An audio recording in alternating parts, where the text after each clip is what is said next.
Maravilhoso, gente. O que que é isso? Chris Drux. Não é Jorge Larra? Realmente é muito espetacular. É. Espetacular mesmo. Sensibilidade, né? E a capacidade de síntese do capítulo colocado dentro desses textos pequenos. Ai, eu queria, antes da gente começar a falar do capítulo, fazer algumas considerações sobre a China, para a gente poder começar a nossa discussão. Pode ser?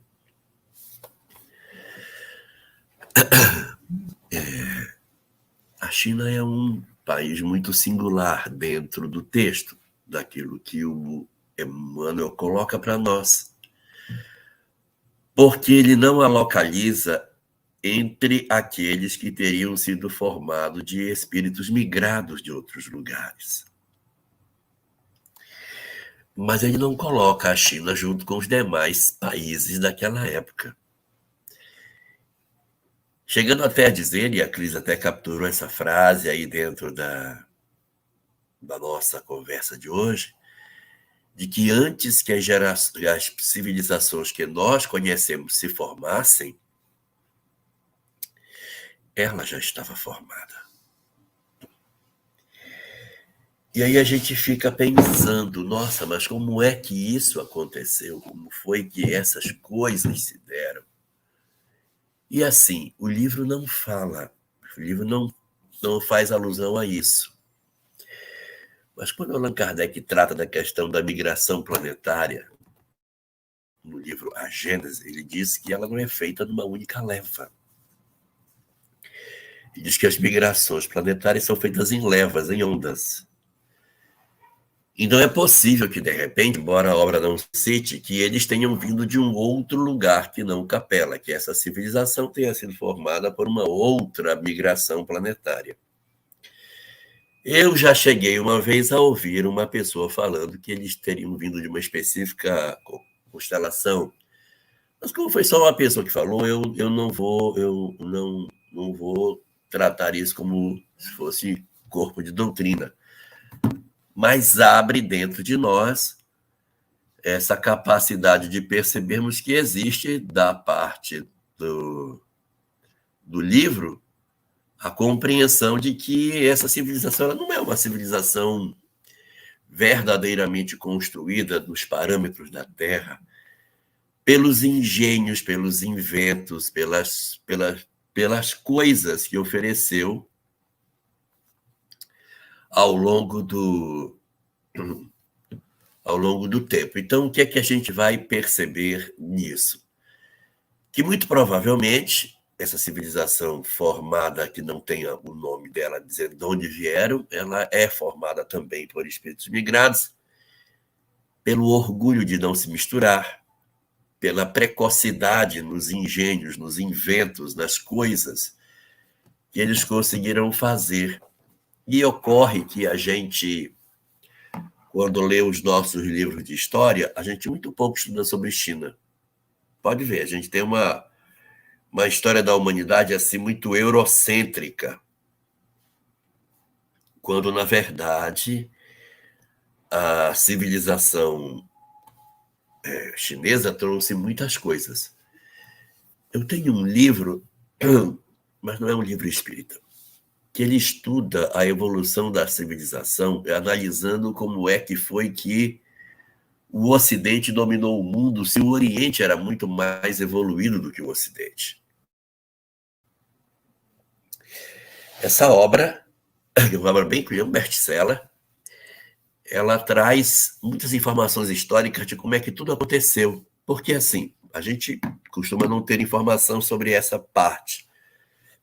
Mas a China, lá isolada no mundo, distante de nós, ela foi produzindo saberes, conhecimentos, uma série de coisas, e foi guardando tudo isso dentro de uma realidade que era a realidade deles lá. Eles vão se desenvolvendo sem contato com as outras civilizações. Isso é muito interessante, porque eles Eles não interagem com as outras civilizações da época, eles só trabalham entre eles. Eles consideram que, de repente, a humanidade não tem lá muito o que oferecer para eles, então eles começam a desenvolver os seus conhecimentos sozinhos. E aí, eu peguei nesse livro uma relação de inventos que foram feitos pela China antes do Ocidente descobrir. Eu vou ler aqui. Não é brincadeira, é verdade. O cara que inventou a semeadeira, que põe a semente no chão, foi um cara chamado Jethro Tull, o nome daquela banda de rock. Jethro Tull, em 1701, criou a semeadeira, uma máquina que enfiava a semente no chão. Os chineses fizeram isso no século III a.C. Lá. O pessoal criou o alto-forno na Europa em 1709. O alto-forno também foi criado na China no século III a.C. A primeira ponte de ferro do mundo foi feita na China, no ano 65 da era cristã, quando os romanos sequer dominavam trabalhar com ferro como ponte. O primeiro relógio mecânico foi feito na Europa em 1330. O da China foi em 1086. Lá foi que inventaram a imprensa e o papel antes de ser inventado no Ocidente. Quem inventou a imprensa, a gente fala que foi Gutenberg, mas os chineses, antes de nós, usavam a imprensa.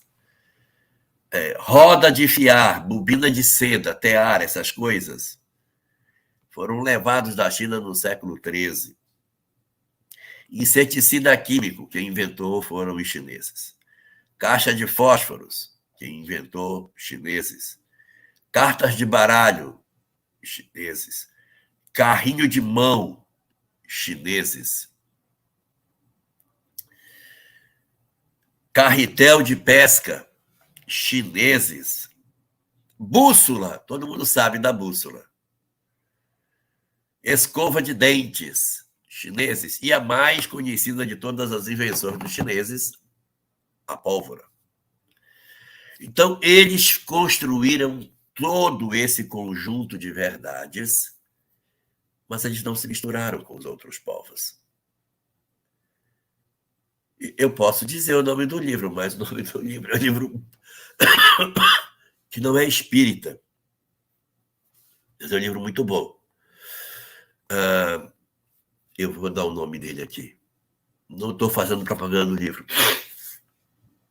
O livro se chama A Civilização. O nome do livro, A Civilização. Deixa eu ver se eu pego aqui o nome do autor. É Niall Ferguson, parece.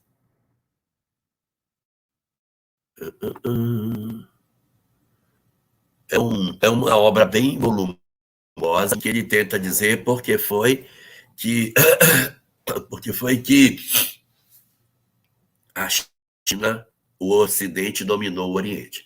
Então a gente vai encontrar muitos episódios de excelência da China em relação ao lado de cá. No período em que ainda a humanidade se debatia numa série de bobagens, a China estava muito na frente. E é aqui que eu quero contar a parte mais interessante dessa história, Dona Denise Barlow. O que eu quero contar é o seguinte. Houve um período ali pelo século XIII, XIV, que sobe ao poder na China a chamada dinastia Ming. Não fizemos a prece, eu cheguei atrasado. É verdade, a gente pode até fazer uma pausa, né, nessa nossa introdução. Eu preciso dizer que eu quero compartilhar com todos a nossa gratidão pelo esforço que você está fazendo por estar aqui conosco hoje, porque ela já está visivelmente muito gripado, febril, que a gente sabe que ele está febril, e está aqui com a gente, firme e forte.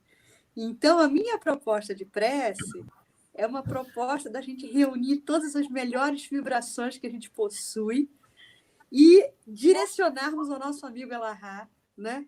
E aí eu já começo, né, a levantar, né, os nossos pensamentos aí, a espiritualidade amiga, em gratidão por essa oportunidade de estarmos na noite de hoje juntos e também de reforçarmos, né, fluidicamente, energeticamente, toda a psicosfera do ambiente onde o nosso amigo, querido irmão Elahá se encontra, para que ele consiga se revitalizar durante esses agradáveis momentos que estaremos todos aqui reunidos, nos debruçando sobre a obra Caminho da Luz, nesse momento de permuta de ideias, de troca de conhecimentos, né? Onde a gente também saboreia a sabedoria de Emmanuel, para que possamos ter uma jornada bastante profícua,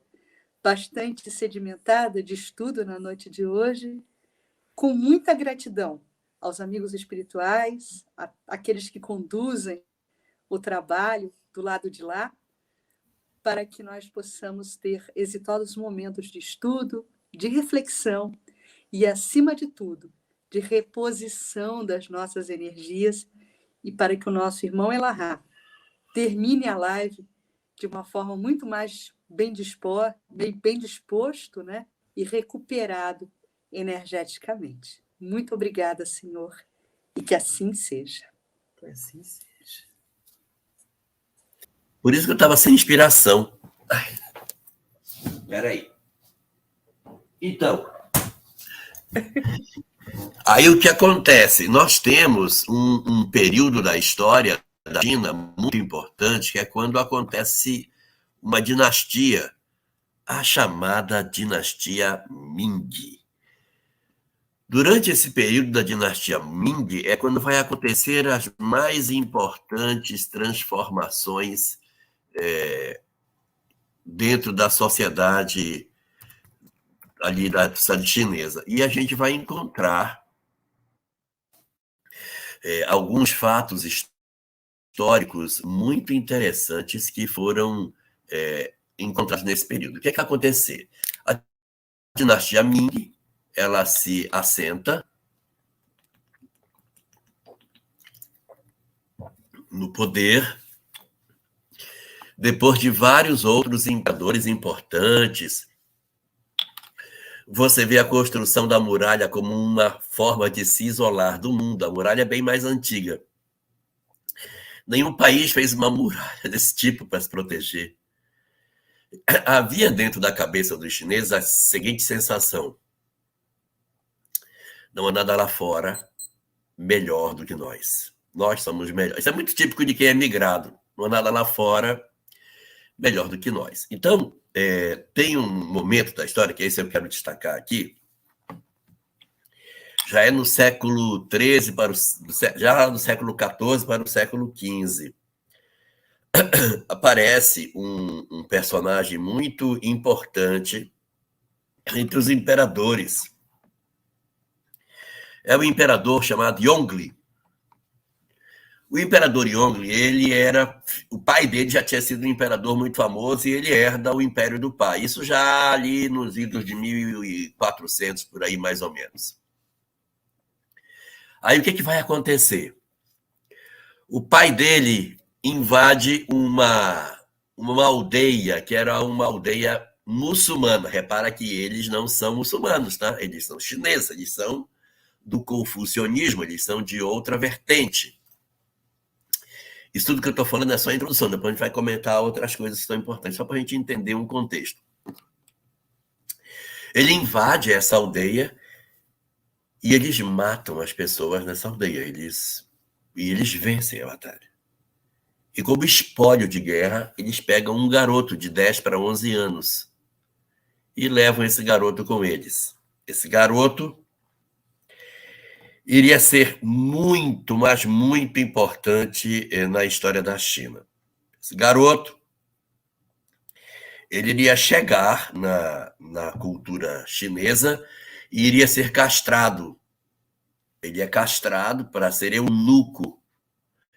E é uma coisa interessante isso, porque era um hábito bem curioso, que eles castravam aqueles que eram tomados como espólio de guerra e deixavam dentro do palácio. Isso acontece com o Daniel, o profeta Daniel, que quando Nabucodonosor invade, ele castra Daniel para levá-lo. E aqui também eles vão fazer a mesma coisa. Eles vão castrar esse rapaz, esse menino de 11 anos, e vão levá-lo para lá. E o garoto se mostra muito leal. O garoto se mostra muito voltado para servir aquela corte, aquela coisa toda. E em função da lealdade dele, o imperador Yongle vai dando para ele cada vez postos de maior destaque, até que esse personagem se torna o grande almirante da frota chinesa. Ele é muçulmano, tá certo? Feito escravo, torna-se leal ao imperador e vai ser o maior almirante. Zheng He. Esse cara comanda a frota chinesa, que foi a maior frota da história da humanidade até a Primeira Guerra Mundial. Nem a esquadra espanhola, nem a esquadra inglesa, ninguém, séculos depois, bateu a esquadra chinesa. Eles eram realmente fantásticos. E o que é que Zheng He fazia? Ele é chamado de Zheng He ou Zheng He, o nome dele varia de acordo com a tradução. Aí ele pega louças cerâmicas na China e leva para o Ocidente e traz de lá uma série de produtos que eles não conheciam. Ele trouxe uma girafa da África, ou seja, os chineses. Eles chegaram na costa oriental da África, ali onde tem Moçambique, eles entraram ali, eles navegaram tudo. Eles fizeram uma série de viagens marítimas para buscar riquezas para o mundo. E foi um período de muito apogeu que acontece na época desse imperador. Quando esse imperador desencarna, o cara que o sucede diz o seguinte: por que vocês estão saindo da China para ir buscar coisas lá fora? Já não viram que nós aqui temos os melhores produtos, os melhores engenhos? Sair daqui para ir para lá é ir se misturar com os primitivos, com os ignorantes. A China não precisa conhecer o mundo. Nós temos aqui terra fértil, nós temos tudo para todos. Nós não precisamos do mundo, é o mundo que precisa de nós. E aí, Denise Balot, Chris Drux, o cara manda queimar toda a esquadra e determina que as viagens ficam proibidas.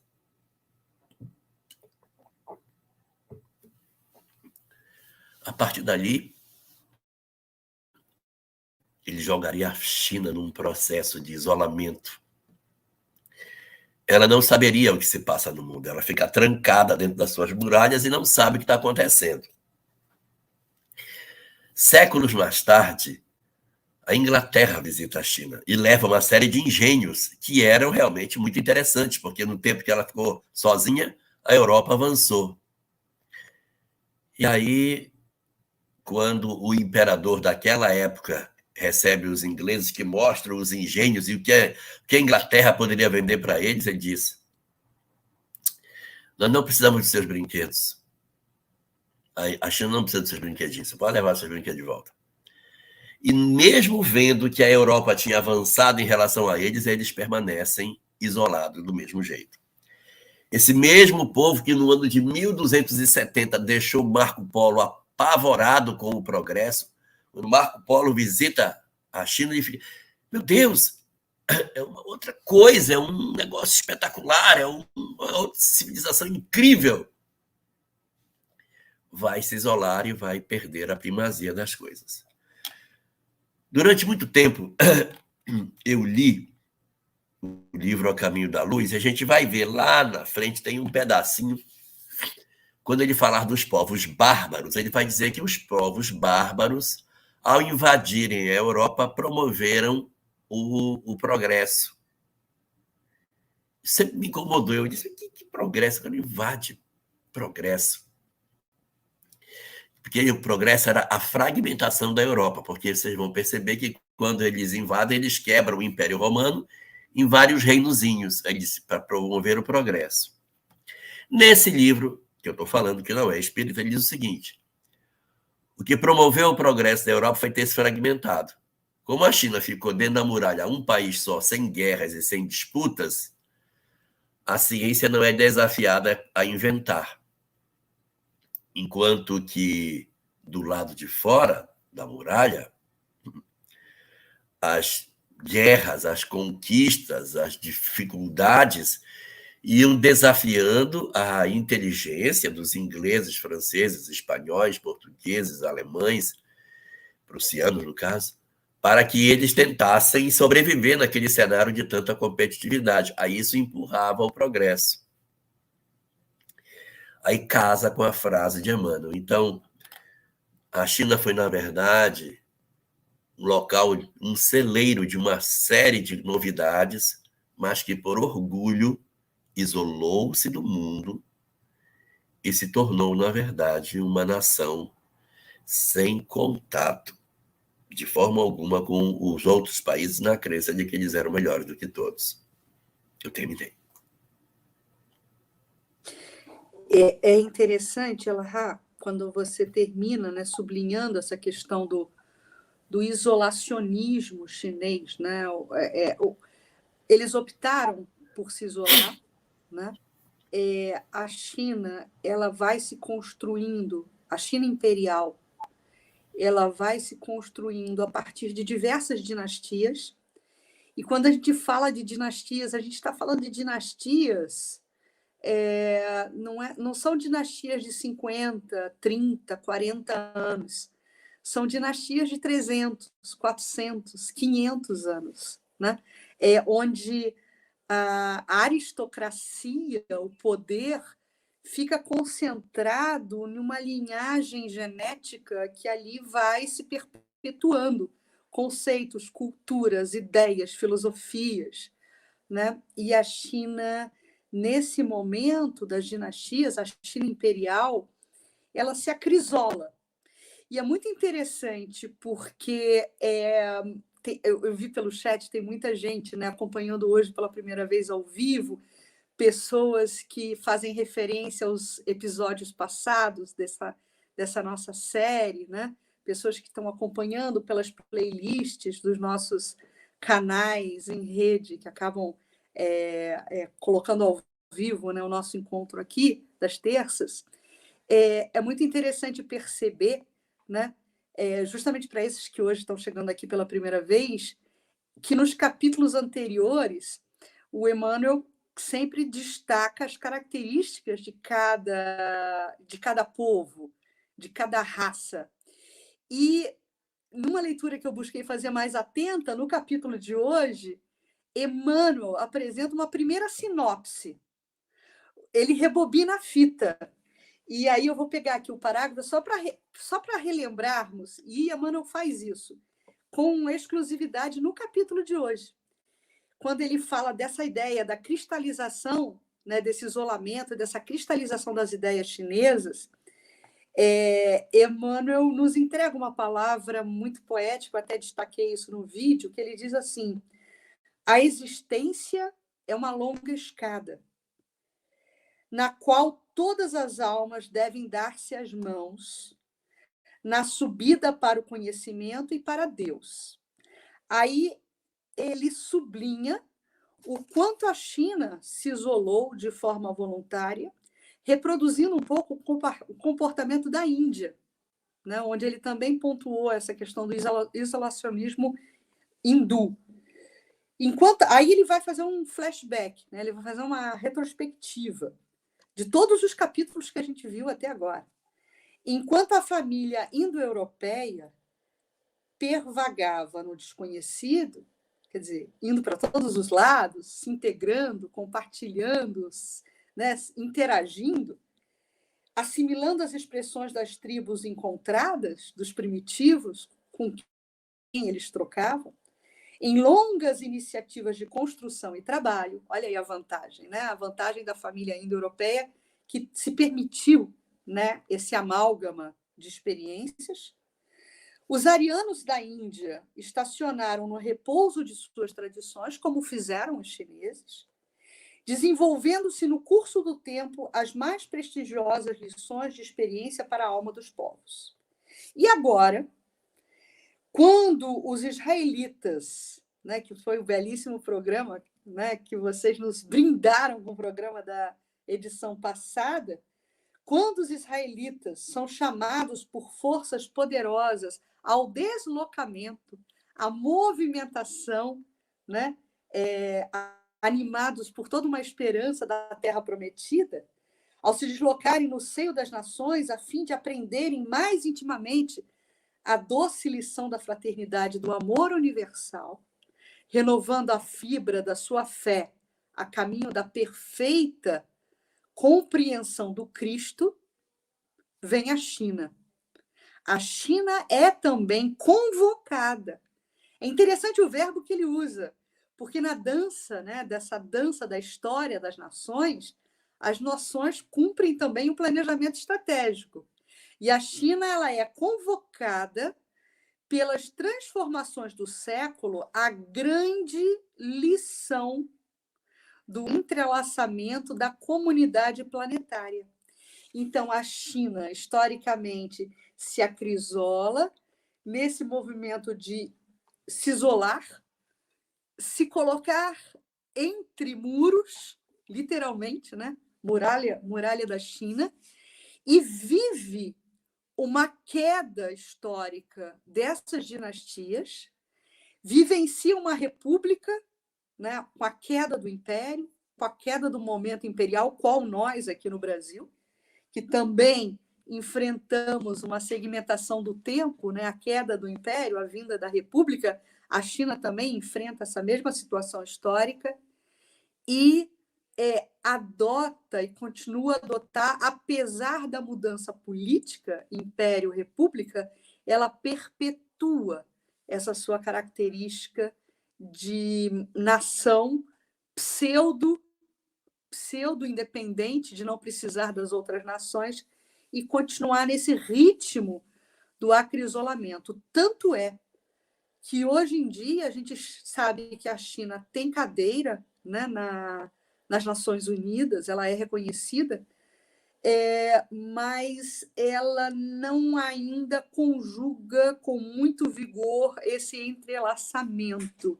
A China está sempre na polarização de alguma coisa, até porque adotou... Ela tem cadeira permanente do Conselho de Segurança.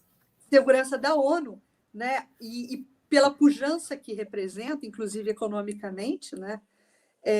E aí a gente daqui a pouquinho vai poder falar um pouquinho da China na modernidade, né, nos dias atuais, mas a China ela sempre se coloca como uma nação com características muito próprias, sem esse conluio, né, sem essa conjugação com as demais nações. É algo que ela se alija, ela se autoalija, né? E é muito interessante, porque pela primeira vez também nessa obra, Emmanuel se permite... Eu não sei se você percebeu isso, Elahá, amigos que acompanharam e já leram o capítulo, que Emmanuel se coloca quase que como um editor, né, opinativo nessa narrativa. Ele é um crítico, né?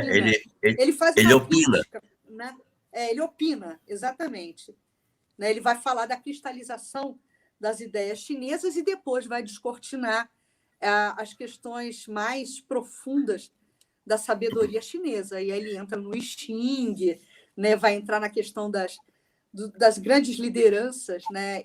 Espirituais, inclusive, que reencarnaram na China para poderem impulsionar esse lado espiritual chinês. Né, Elahá? Isso é bem interessante. E aqui eu queria voltar um ponto lá atrás, que eu queria comentar, porque numa live mais atrás, quando a gente falava sobre os arianos, os árias, estava comentando como foi que surgiu a pele mais clara no ser humano. Por que que existe a pele mais clara? O que foi que aconteceu? Então, nós tínhamos todos a pele escura. Todo mundo tinha pele escura. Quando nós saímos da África, todo mundo tinha pele escura. E era ótimo, porque a incidência do solar era muito forte e a melanina segurava a agressão do sol na pele. Então, a pele mais escura, inclusive, ela tem menos problema de câncer, de uma série de coisas. Ela é muito mais saudável do que a pele clara. Aí eles saíram dali da região onde eles viviam, foram subindo, foram vindo para o norte, para as regiões mais ao norte, onde a incidência do sol não é direta, ela é inclinada. Existe menos incidência do sol. Isso, na verdade, não quer dizer que a pele tem que ficar branca porque o sol bate menos, mas tem uma razão. A incidência menor dos raios de sol dificultava a fixação da vitamina D. O sol não é fonte de vitamina D, porque a vitamina tem que ser em comida. Mas ele ajuda a fixar a vitamina. Então, as pessoas se tornavam de pele mais clara para poder absorver melhor a vitamina D e se tornavam mais resistentes, se reproduziam, e assim, quanto mais claro o indivíduo ia se tornando, menor a quantidade de sol que ele precisava para acionar o mecanismo da vitamina D. Então, você pode ver que na Escandinávia, todo mundo lourinho do olho azul, porque ali tem que ter mínimo de melanina para que o sol possa penetrar. Isso justificou o surgimento dessa cor de pele mais clara. Mas não justifica o surgimento da raça amarela. Por que eles têm o olho puxado? Porque a nossa raça primitiva não tinha olho puxado. O nosso olho era assim, vou usar uma palavra que não está certa, mas eu vou usar, o nosso olho era normal, né? A gente tinha um olho assim meio mais redondo. Os nossos ancestrais não tinham o olho puxadinho. Mas os povos orientais, eles têm o olho puxado. Por que que surgiu essa característica? Os estudiosos do comportamento humano e da biologia, eles dizem que quando as pessoas vão fazer escalada no Himalaia, que vão fazer aquele negócio subindo as neves, eles usam um óculos específico, não sei se vocês já viram. É um óculos que só tem uma nesguinha de luz assim. O óculos é como que fechado, tem só uma faixa, porque é muito claro o que bate no sol, no chão, e volta nos olhos, é muito intenso. Então, os olhos deveriam ser menores.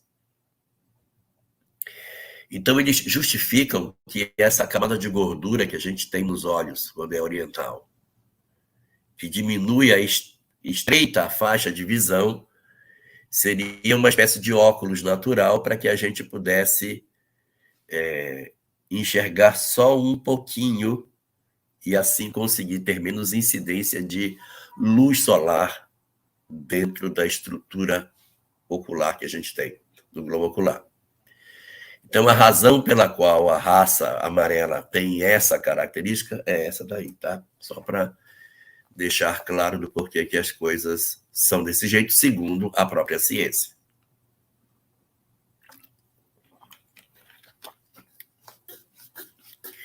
A gente poderia falar, Cris,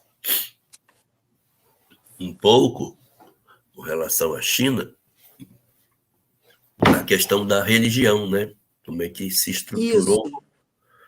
a Eu religião. estava separando aqui, Elahá, justamente esse outro subtítulo, né, que Emmanuel destaca, que não por acaso ele coloca o subtítulo O Nirvana, que também é alvo de uma consideração mais contundente de Emmanuel, né, porque a gente vai ter na China, né, no entendimento religioso, uma forte influência do budismo, do taoísmo, né? Mas Emmanuel diz que, apesar de lições profundas e muito bem sedimentadas em termos filosóficos e de sabedoria, que essas doutrinas também entregam, né, a ideia que a religiosidade traz acoplada de nirvana é uma ideia extremamente comprometedora e equivocada no sentido do não ser. É muito interessante quando ele fala isso nesse subtítulo da obra Caminho da Luz, porque é quase que um entendimento de um momento estático nessa culminância espiritual do homem, onde ele fica em processo de contemplação, em processo de adoração, mas em paralelo também em um processo de negação da própria ação que é inerente ao espírito que vive.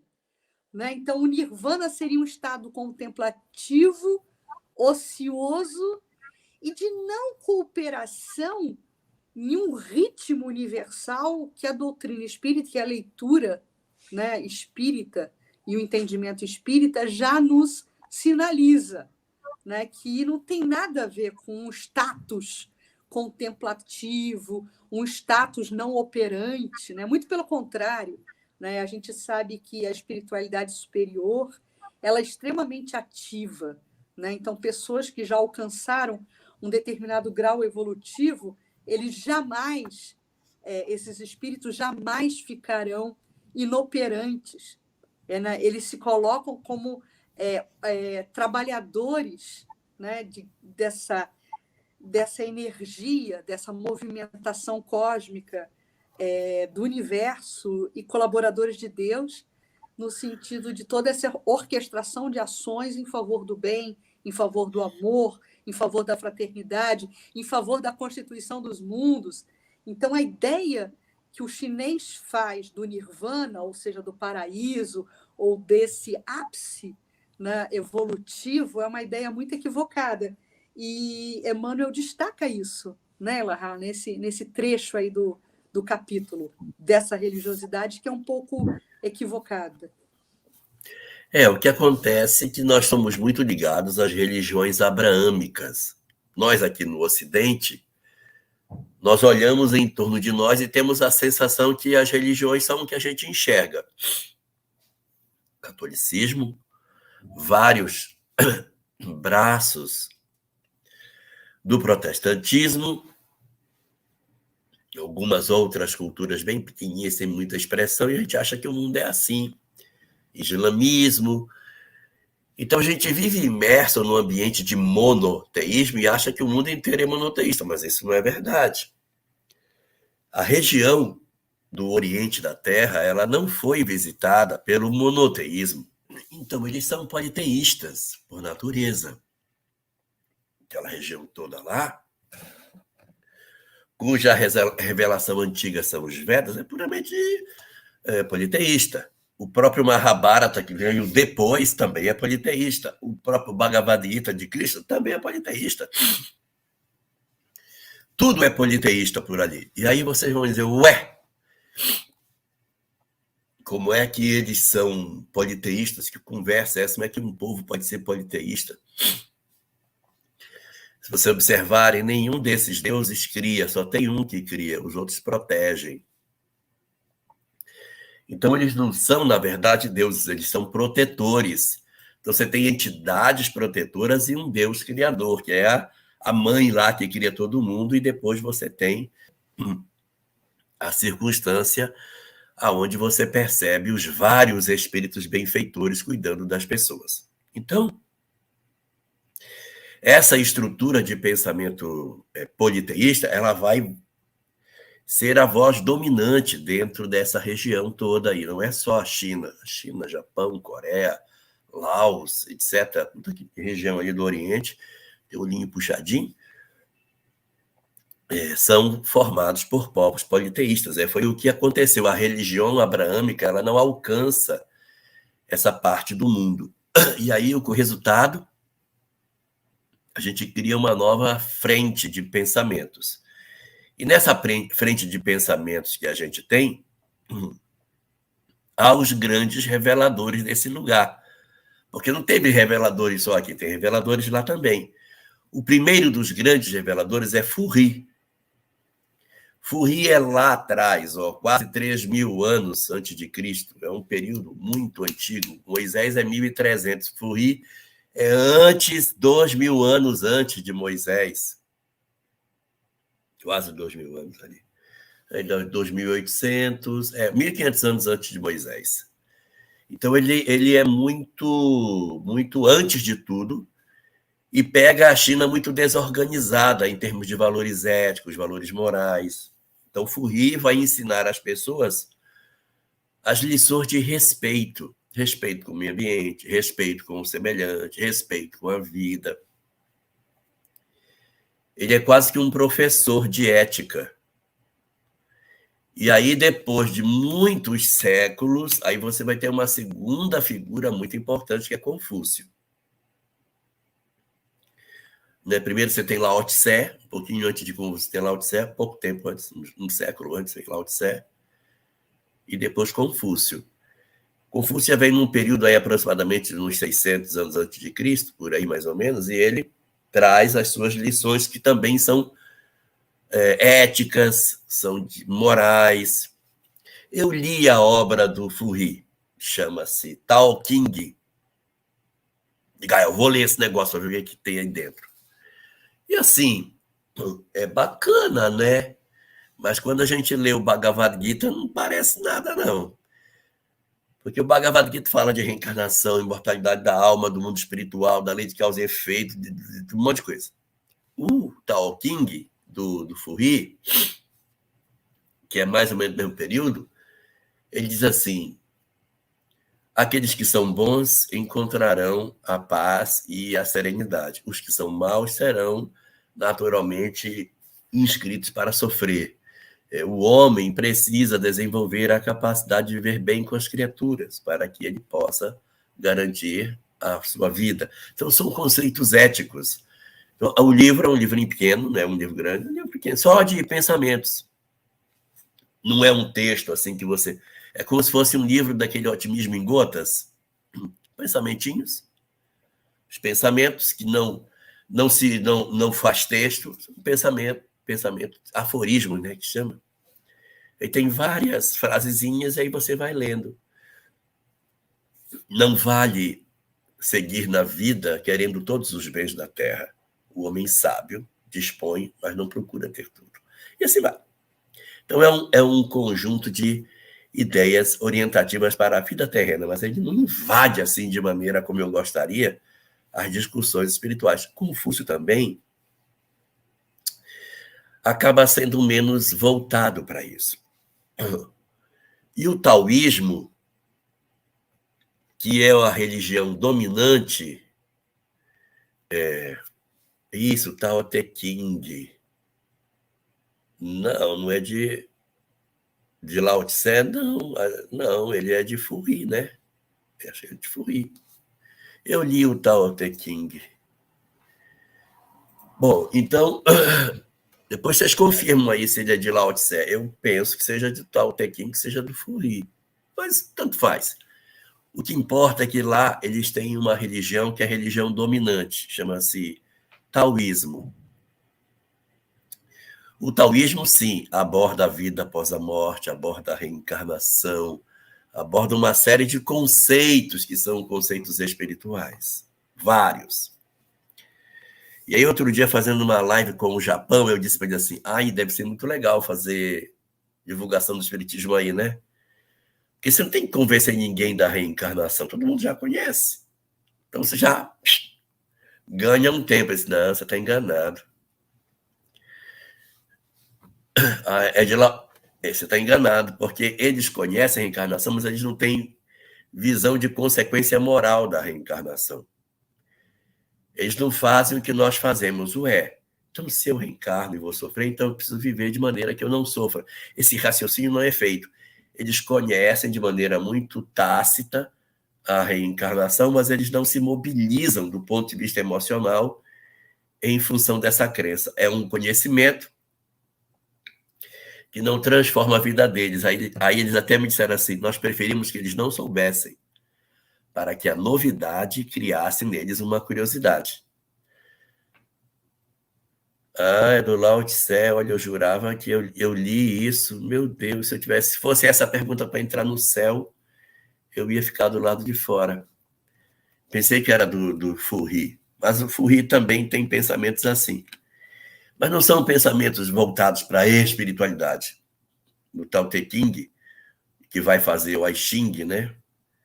Ele é, na verdade, muito mais moral do que qualquer outra coisa. O taoísmo, que tem mais estrutura de religião, acabou ficando meio frio. E quem dita as questões espirituais de maneira mais intensa naquela região é o Buda. É o pensamento do Buda que invade aquela região, oferecendo as leituras espirituais. Porque o Buda nasceu no Nepal, que fica entre a Índia e a China. Mas ele foi desdobrado da China. Então foi ali nessa região que o Buda apareceu e começou a sua pregação, que é uma pregação extremamente robusta em termos de espiritualidade. Então, você tem Krishna, que na Índia é forte, que gera o hinduísmo, é forte. E você tem o Buda, que também invade essa região da China com as suas verdades. Né? Emmanuel diz aqui, Lao Tse, que fora, por sua vez, um elevado mensageiro do Senhor. Então, um espírito missionário dentro desse contexto da raça amarela.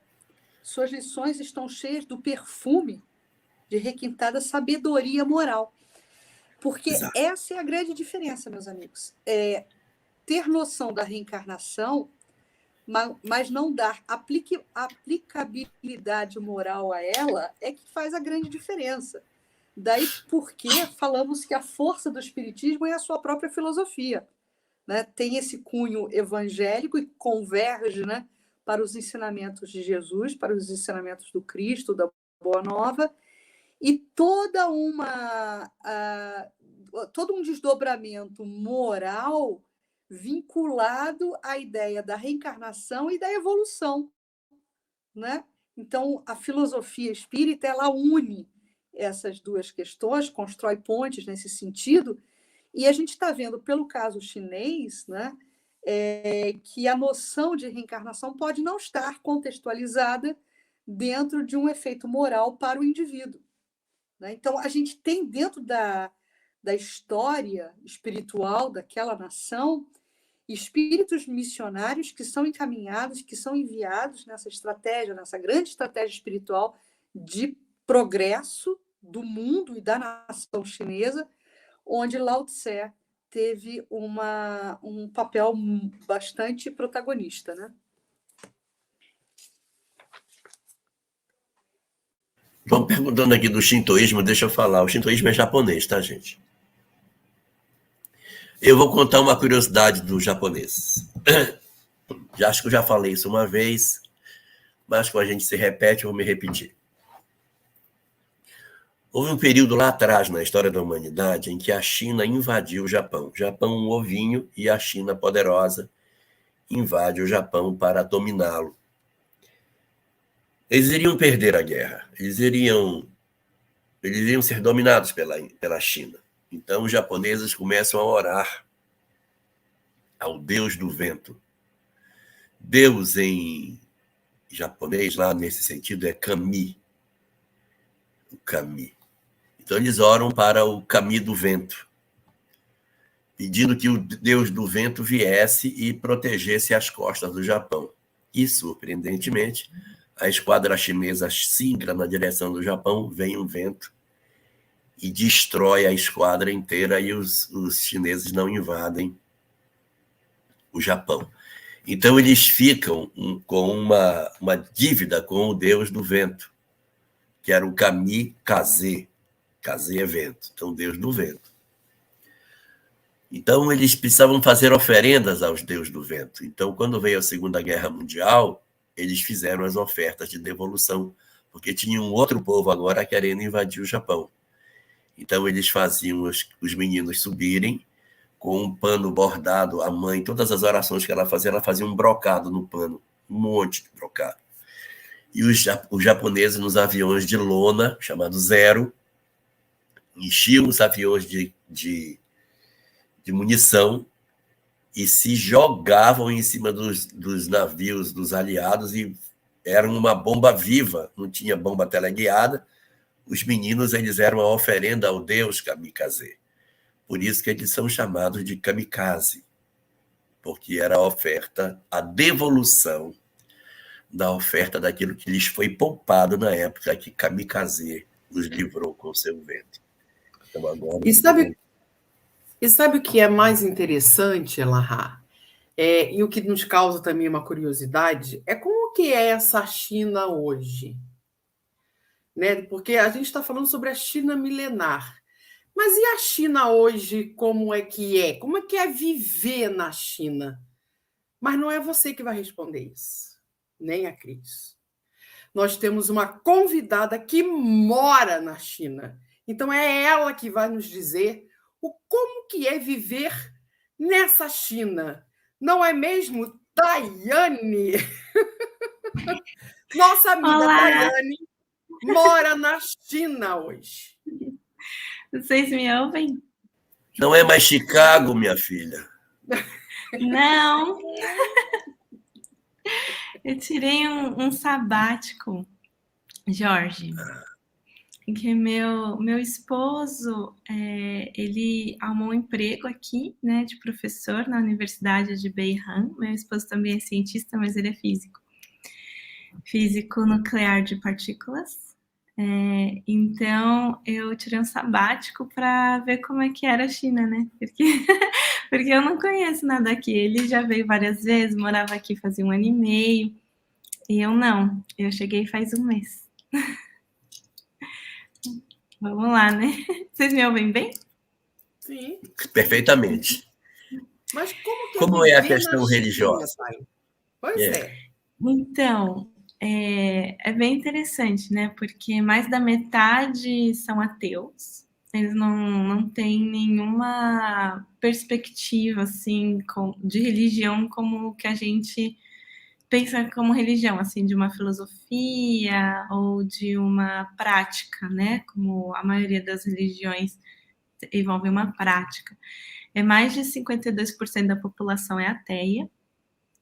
E depois, 21% da população que é a maior parte da religião tradicional, né? E aí é muito interessante, porque e você pensa assim, o que é a religião tradicional da China?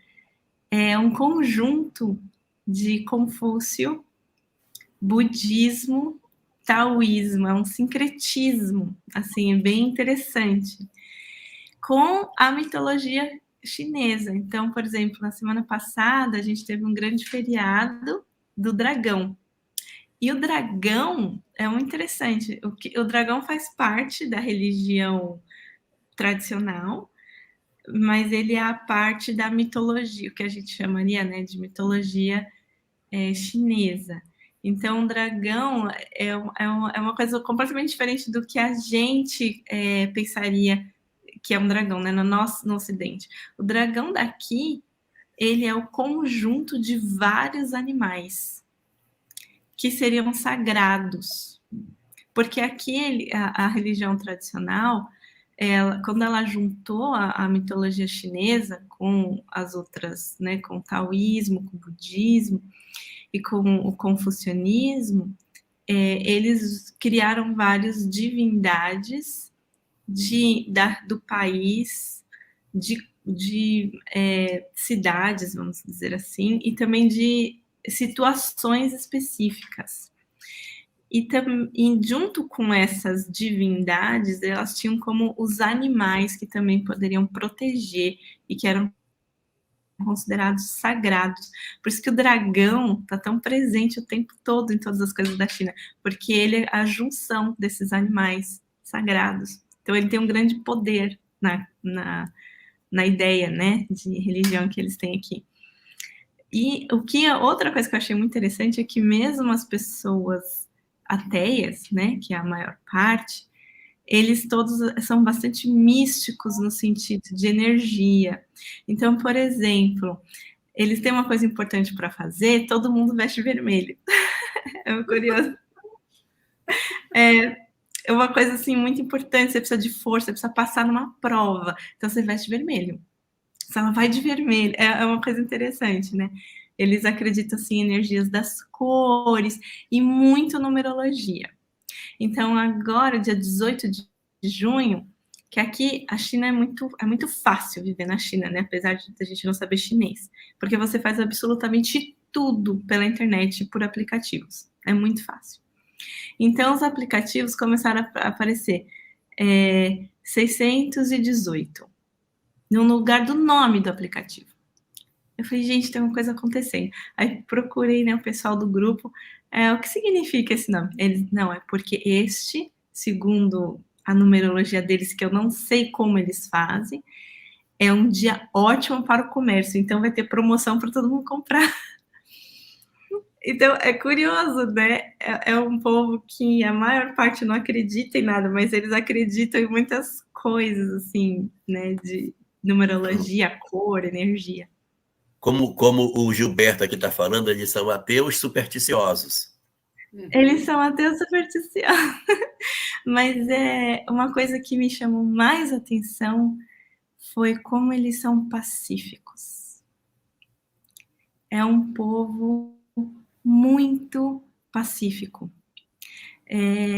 O trânsito aqui, acreditem, eu estou em Pequim mesmo, na capital. É uma loucura. As nossas motos no Brasil não são nada. Perto do que tem. Eu não sei como nunca fui atropelada. Mas nunca vi um atropelamento também. E eles não brigam. É uma coisa impressionante. É uma coisa muito ruim na China você brigar com alguém, você se indispor, você se irritar. É uma coisa assim, sabe? Eles ficam assim, tipo, não se irrita, não, sabe? Eles são muito pacíficos e eles ajudam demais, demais, com tudo que você precisa. Eu não sei se é porque eles sofreram muito, né, nesses últimos anos. Agora, né, é um crescimento, mas antes não era assim. Eu acho que eles criaram uma fraternidade, sabe, diferente de todos os lugares que eu já fiz, que eu já visitei, que eu já morei. Eles não são, assim, egoístas. É uma coisa...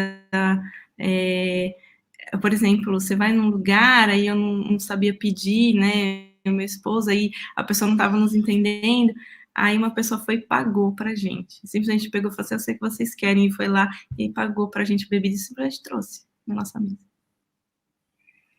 Tipo, que lugar do mundo. Tayane, é muito interessante isso que você está falando, e aí a gente vê a magnitude da obra de Emmanuel, né?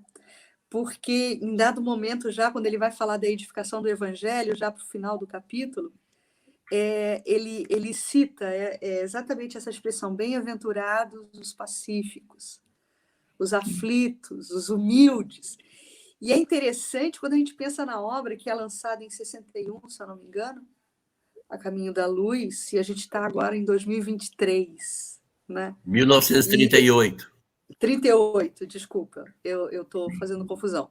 38. Então, a gente está bem antes até, né? 38 para 2023, né? A gente está há quase 100 anos da publicação da obra, né? Um pouquinho menos. E não muda, quer dizer, a modernidade já impactou o país, a China se engrandeceu, se tornou poderosa economicamente, mas essa vocação, essa característica do povo chinês que você está pontuando para a gente, continua sendo bem-aventurados pacíficos, né? Porque é um povo pacífico, né, Tayane?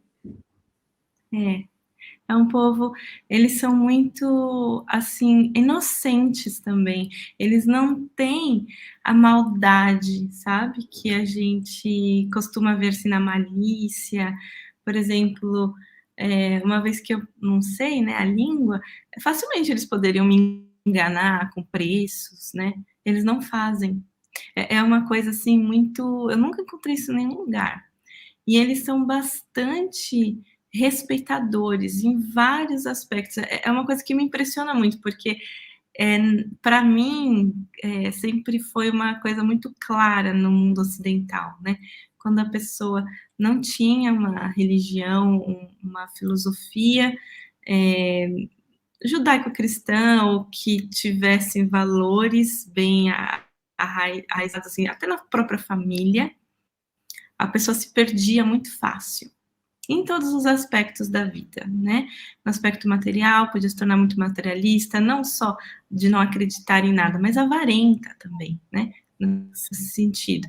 Pessoa muito orgulhosa, pessoa que não tinha disciplina sexual. E é impressionante como a maioria dos chineses, homens, estou falando das mulheres só, homens, eles casam virgens. É uma coisa que você fica assim, como assim, né? Eles se casam. Eu tinha algumas amigas chinesas que tinham me falado isso, né? Mas eu pensei, às vezes, sei lá, a família delas é assim, né? Porque você quer falar da China, esse país enorme? Não. Então, eles têm valores, assim, que não tem nenhuma raiz judaico-cristã, né? E eles são pessoas extremamente disciplinadas na área do sexo, por exemplo. Foi uma coisa que me impressionou. Você não anda aqui na rua e vê ninguém se agarrando, você vai em alguma festa, algum bar, tem os casaizinhos, mas eles são tão bonitinhos, porque são adultos, assim, né? E eles se tocam assim na mãozinha, eles não é uma coisa que eu nunca tinha visto antes, uma disciplina que eu não esperava ver, assim, uma disciplina de ser humano, de autocontrole, sabe? De domínio próprio, assim, ou seja, da irritação, na questão sexual, na questão de trabalho também, um grande respeito. Então, e muita humildade. Eu vejo muita humildade nesse povo. Foi uma coisa, talvez, né, sofreram tanto, que teve que baixar um pouco o orgulho, né? A gente sabe, infelizmente, né, pelo sofrimento a gente aprende. Então, apesar da política, né, o cenário político, ele continua duro, eu diria. E é complicado porque eles não podem criticar. Você pode criticar, assim, tem um canal, por exemplo, aqui, aí você fala, a gente precisa de que o governo faça tal coisa na rua, ou a gente está precisando de uma escola aqui, aí você pode ir lá dizer, mas você não pode criticar o governo. Você não pode chegar falando, não gosto do governo, né? Aqui não pode, é proibido. Então, é um povo que é difícil, mas o povo na rua, porque quando você tem contato com o povo é uma coisa, né? A política é uma coisa, o povo é outra, né? A gente vê isso, né? No nosso país a gente também vê, mas aqui eu esperava outra coisa, né? Mas a China foi uma surpresa boa para mim, foi uma surpresa muito boa. E os cristãos que eu encontrei, como eles têm fé. E a população cristã é 5% da China. Ou seja, nada, né? Imagina. Mas eu acho que está crescendo, né, cada vez mais. Mas eles têm uma fé. Uma fé é uma coisa impressionante. A fé deles é tão grande, mas tão grande, que eles vão em missa em espanhol e italiano, que eles não sabem nada. E eu perguntei para uma chinesa, o que você vem fazer aqui? Você sabe italiano, espanhol? Ou algum desses chineses sabe? Eu fiquei pensando, esse povo todo estudou italiano, espanhol que está aqui, que coisa curiosa. Ela falou, não, mas a gente vem aqui porque a gente acredita que Jesus vai mover seu espírito em nós. A gente vem aqui em comunhão. Na verdadeira acepção da palavra, a gente vem aqui em comunhão, né? A linguagem ela é transcendente nesse momento, né? Mas me tocou muito o coração, me tocou demais quando eles falaram isso para mim. Eu falei, que fé, sabe? Daiane, o Leandro está perguntando se existe tolerância religiosa.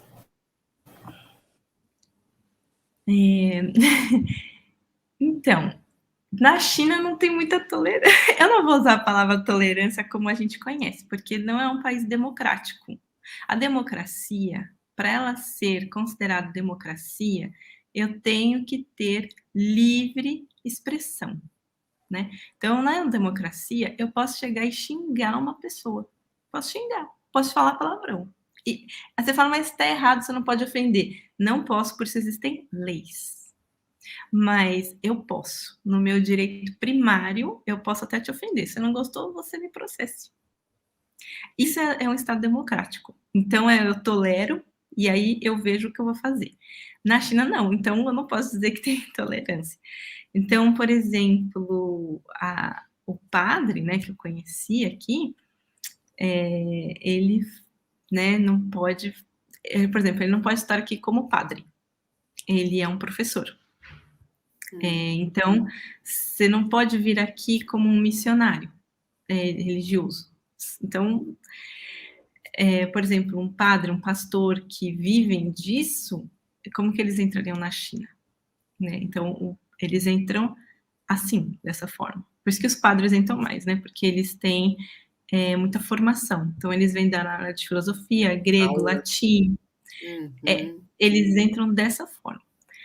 Aí, não pode ter proselitismo religioso. Então, você não pode pregar.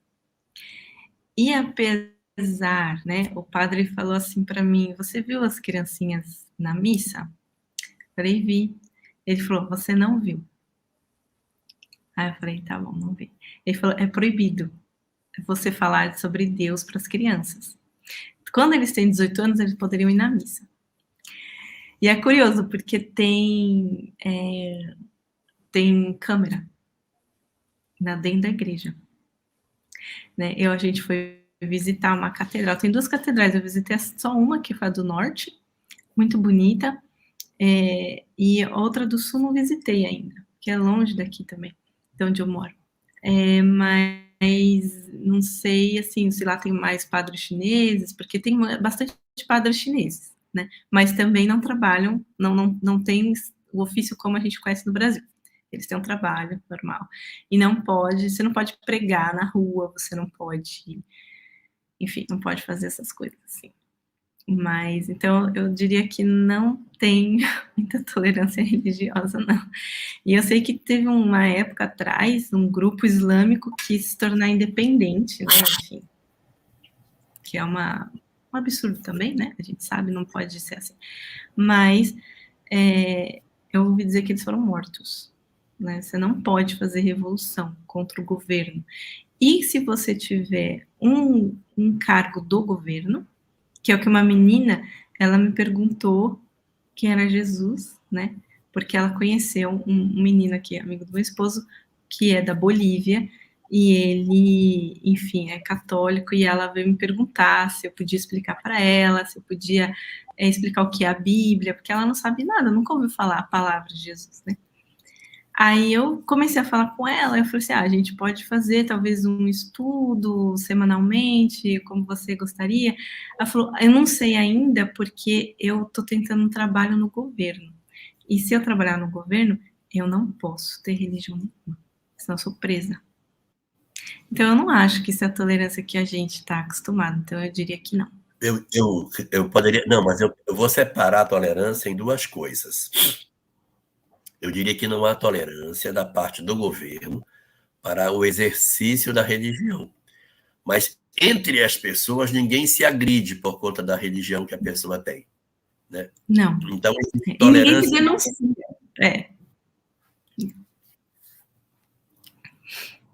Então, são dois ambientes. Bem, Tayane, acho que você já está fazendo o estágio para a próxima. Estágio para quê? Para a próxima.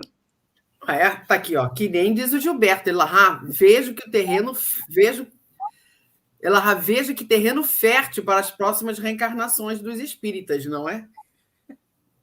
Aí, ó, você pode refazer a ideia de ir para a faixa de Gaza, Elahá. A China te convida também. Se você for para lá para poder pegar as religiões orientais e ensinar, já está de bom tamanho, né? Budismo e shintoísmo, etc. muito bom, excelente, Tayane. E é uma experiência Denise, num país como a China. maravilhoso. Olha, você foi o ponto mais importante desse nosso estudo. Muito obrigado. Puxa vida. Obrigada a vocês por estarem aqui. A Tayane só não é a cereja do bolo porque ela tem um cabelo negro assim lindo, né? Então eu diria que ela é a nossa ameixa do bolo hoje. Não é isso? Dai, muito obrigada. Foi uma riqueza. Obrigada, Thay. Sua presença aqui. Obrigada a vocês. Pela sua participação, foi maravilhosa. Trouxe para a gente também um monte de informações. E aí, quando eu vi que a gente ia falar da China, eu tenho que convidar a Thay para ela vir falar, porque ela está vivendo isso lá, né? Então, isso, gente, agora à noite, tá? Eu acabei de falar com ela, eram mais ou menos 9 horas, foi meia hora antes da live começar, né? Porque aí, que horas são aí agora, Thay? 9h57 da manhã. A sorte, porque eu acordo cedo, que eu faço evangelho com o pessoal. E aí eu acordei, que eu estava falando comigo, eu estava indo para o evangelho. Aí eu fiz, ai, que bom que eu acordei cedo. Que eu tô de férias, né? Eu falei, eu quero tirar férias por enquanto. Muito obrigada, gente. Aí deu certinho. Obrigada, Thay, pela sua participação. Né? E a gente vai se falando sempre, porque a gente não corta esse vínculo nunca. Beijo, Thay. Obrigada, tá? Beijo. Fica com Deus. Excelente. A mulher das mil faces, né? Ela vem para falar de biologia, ela vem para falar de China, ela vem cada vez uma face diferente. Qualquer assunto que você queira pode trazer a Thay. Beijo, minha amiga. Obrigada, tá? Mas, gente, nós temos perguntas, mas vocês ainda querem fazer um fechamento sobre a China milenar? Acho que a gente pode pegar as perguntas e costura por dentro o que estiver faltando. Exatamente. E ela já fala assim: boa noite, amados. Sabemos que devemos orar diante das iniquidades e das injustiças cometidos a qualquer povos. Lendo o último parágrafo desse capítulo, observamos o relato que forças tenebrosas de injustiças e iniquidades agem sobre a China. Logo, no atual cenário mundial que nos encontramos, além de orar, o que devemos fazer quando regimes ditatoriais avançam sobre nações, dizimando qualquer atitude de liberdade, como é o caso da própria China, da Venezuela, Nicarágua, Coreia do Norte, entre tantas outras, onde a sua liberdade de expressão é criminalizada, além do tolimento de qualquer manifestação de profissão, de crença e de fé. Grata. Nesse caso, a tolerância também tem que vir da nossa parte. E nós não podemos interferir de maneira direta nos assuntos de outro país, que seria uma intervenção. O que a gente faz? A gente fortalece os organismos internacionais, as ferramentas diplomáticas para que essas soluções pacíficas sejam dadas. Os países do mundo que têm restrição de liberdade, eles costumam ter embargos comerciais, barreiras alfandegárias para que seus produtos não sejam colocados de maneira muito franca no mercado e assim criando dificuldade para os regimes que não se apresentem como democráticos. Então, o que é que nós devemos fazer? Nos manifestar do ponto de vista político nos nossos países, para que o nosso país participe dos organismos internacionais, oferecendo a sua contribuição no sentido das ações diplomáticas. Mas se a gente toma para si a responsabilidade de querer resolver o problema no país vizinho, nós estamos interferindo além da nossa autoridade para poder invadir um país, porque eles estão em processo de opressão. Então, agir dessa forma e acolher os que aqui aportam vítimas desses processos de opressão, como o Brasil tem feito, acolhido vários povos, e não só esses que você citou, mas outros também, que migraram para cá em função de opressão, de guerras civis e guerras políticas, acolhendo essas pessoas e oferecendo no Brasil espaço para que elas possam viver. Nesse sentido, o Brasil é até uma nação bem interessante, porque ele acolhe e mistura essa pessoa na cultura. A gente não tem o hábito de dizer, não, entra, mas você fica ali, tipo um gueto. Você entra, mas você mora para lá. Nós para cá, você para lá. Não, a gente acaba se misturando tudo. Então, isso é muito positivo na nossa cultura. Então, por aí a gente tem as estratégias para lidar com essas questões dolorosas, sem dúvida nenhuma, que o nosso presente possui. E sob o ponto de vista espiritual, né, a gente sempre pensa que a China, como tantas outras nações, elas estão no próprio compasso da sua própria trajetória evolutiva.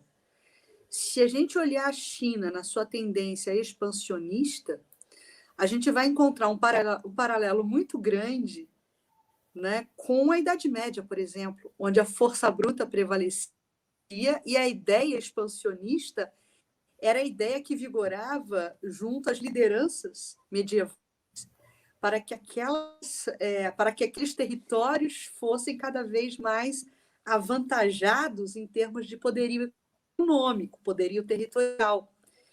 E a gente ainda percebe hoje em dia uma tendência muito forte a esse expansionismo, a essas guerras e essas batalhas, não só na plataforma política, como na plataforma física mesmo, de batalha, de guerra, de enfrentamento.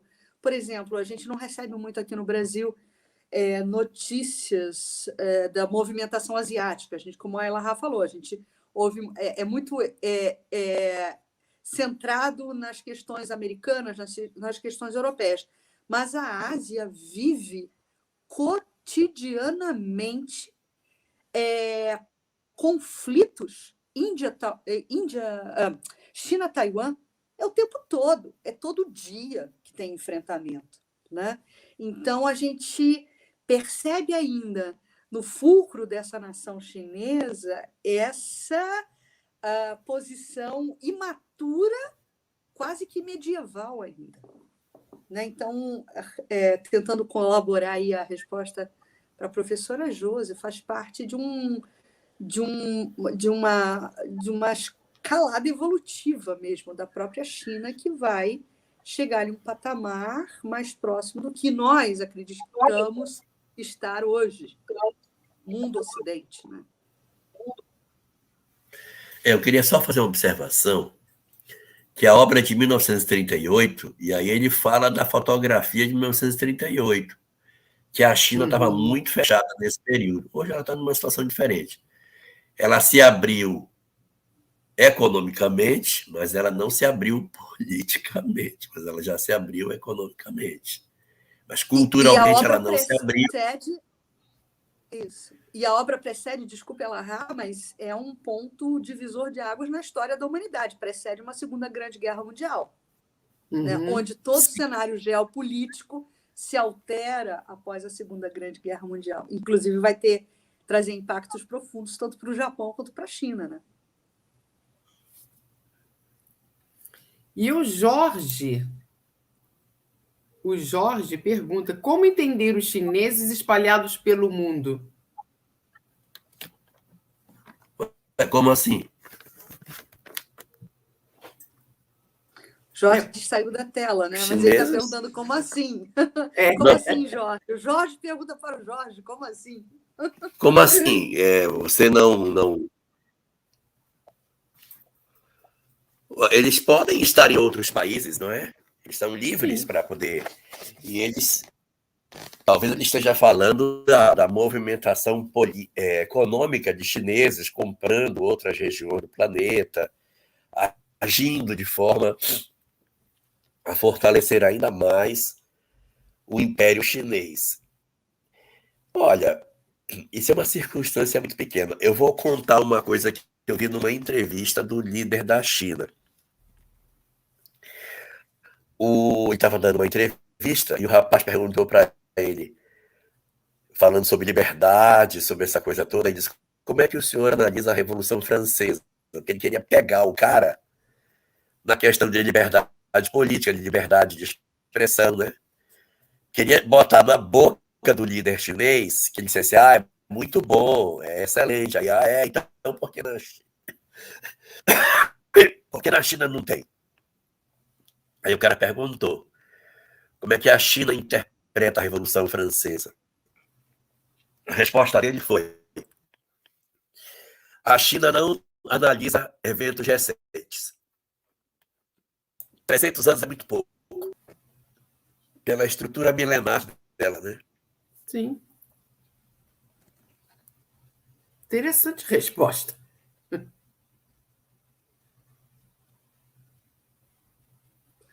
E a Flávia Teodoro pergunta se Confúcio foi um dos emissários do Cristo.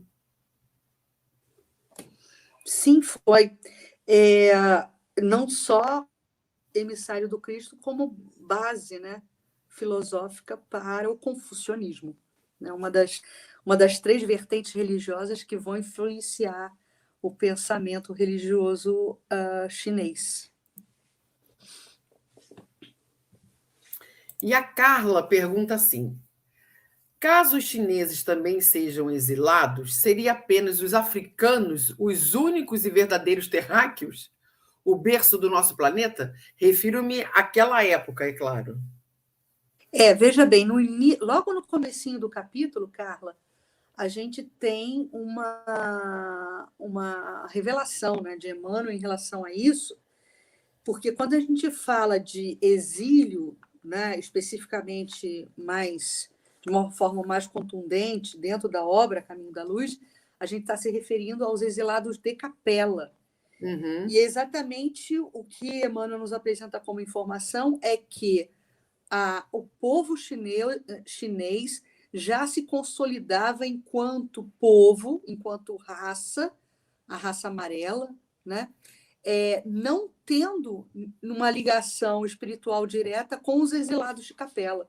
Inclusive, ele fala, eu estou procurando aqui a frase, mas ele fala que, inclusive, os chineses já se constituíam de uma forma, eu não sei qual é o adjetivo que ele usa agora, mas ele quer dizer que os chineses eles já estavam mais bem constituídos enquanto povo, Organizados, enquanto nação, né? Organizados, exatamente. Já estavam organizados de uma melhor forma, se comparados aos primitivos. E aí, esses sim, habitantes característicos, né, das regiões africanas, que ganharam, segundo Emmanuel, um componente de astralidade, né, no plano espiritual, para retornarem na sequência, né, biológica aí do macaco, né, do símio, ganharam esse componente de astralidade e retornaram reencarnando na Terra, na África, como processo evolutivo para a raça humana, né? Então, ao contrário, Emmanuel atesta que os chineses já se constituíam um povo organizado, recebendo claramente também a contribuição de algumas individualidades capelinas, mas a sua característica enquanto povo, enquanto nação, não reunia a conjuntura da história de Capela, quer dizer, não eram exilados. Eram exilados provavelmente de outra galáxia, de composição do universo, mas não de Capela. Eu queria falar, a gente tem no A Caminho da Luz um destaque para alguns povos, e os outros que não estão citados? Tem vários povos que não estão citados. Pois é. Então, esses outros povos todos não citados, que fizeram, vou pegar só o Oriente, o pessoal mongol, o pessoal turco, os que é... Meu Deus, quantas etnias tem ali? Os persas. Muitas etnias. Os eslavos. Muitas. Esses caras não necessariamente tinham grandes contingentes de migrados. Tem um pouquinho, tudo bem. Mas eles não tinham. Então, tem muitos outros povos na Terra que não possuíam essa presença. Babilônios, caldeus, persas, medos, persas, acadianos, sumérios, também tiveram seu contributo e também muitos que eram daqui. Quando Emmanuel cita esses povos em particular, é pela frequência da presença de migrados dentro dele. Mas entre os egípcios havia os da terra e os migrados. E entre os babilônios havia os migrados e os da terra. Com menor intensidade, mas tinha. Então todo mundo teve assim, como se fosse um tempero de sal, jogando um pouquinho em cada lugar para impulsionar essas culturas, né? Uhum. E mais uma vez o Gilberto, ele pergunta assim: mas os chineses aceitam a reencarnação baseada na metempsicose ou não? Os budistas acreditam na metempsicose. Na medida que eles se aproximam do budismo, eles automaticamente absorvem essa informação. Tem um filme, 7 anos no Tibete, em que o imperador decide fazer uma sala de cinema e eles vão cavar o alicerce. Aí o imperador diz, olha, tem que cavar com carinho, porque se tiver minhoca, tem que tirar as minhocas com carinho. E vai que ela seja um ancestral de qualquer um de nós. Que tá de minhoca agora. Então eles vão colhendo com muito carinho todas elas e colocando em outro lugar para respeitar toda a forma de vida. Aliás, o filme é maravilhoso esse. E o Jorge, ele pergunta se o nirvana não seria o mesmo que plenitude é para nós. É exatamente a mesma coisa, só que mesma coisa, né? Em sânscrito é a mesma coisa. E temos aqui a nossa última perguntinha. Esta nova ordem mundial, onde a China ocupando espaços no Ocidente, pode trazer problemas sérios para a China? Na minha opinião, pode impulsionar esse congraçamento, que em algum momento vai acontecer. Né? Seria nocivo para a China permanecer nesse isolamento dela. A questão é de como a gente constrói a ponte, né? Se a gente constrói a ponte para invadir ou se a gente constrói a ponte para trocar. Né? Então, a intenção aí é que vai precisar ser observada. Né? A gente citou aqui politicamente, né? A China já faz parte, ela já ganha assento na interlocução mundial, do cenário político, faz parte do Conselho de Segurança da ONU, né? Enfim, de uma certa forma, eles já estão costurando, né, essa proximidade no bom sentido, acredito eu. Né? Mas a questão ideológica política pode sempre significar um problema, né? Se levado ao extremo. Aliás, toda posição radical ela é perniciosa, né? Então, a China, por essa postura totalitarista, por essa postura do entendimento comunista, da visão de mundo comunista, ela pode repercutir problemas, sim. Mas acho que a roda está girando, no sentido que o Cristo quer, que é esse congraçamento entre as nações e a permuta extremamente saudável, né, da cultura e das tradições. A permuta da cultura, a permuta das tradições, formando esse grande amálgama, né, que a gente gosta de usar essa palavra, né, Denise Alahá? Fortificando, né? Fortificando a evolução planetária. Mas antes de terminar, eu gostaria de trazer uma frase de Confúcio, que eu achei muito interessante, e para você ver como realmente ele era um emissário de Jesus, quando ele diz que quando vires um homem bom, tenta imitá-lo. Quando vires um homem mau, examina-te a ti mesmo. Então a gente já vê essa, como diz o Elahá, essa mão invisível já conduzindo o Confúcio, naquela época, a nos trazer essa frase com tamanha reflexão. Vamos terminando aqui, então, mais uma vez, elevando o nosso pensamento a Deus, nosso Pai, de infinita misericórdia e imenso amor, a Jesus, nosso Mestre, esse nosso guia e modelo que nos conduz sempre com muita luz, com muita proteção e com muito amor.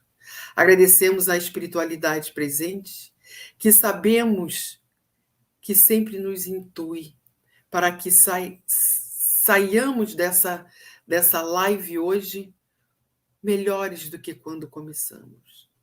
Porque aprendemos, porque exercitamos aqui o nosso aprendizado.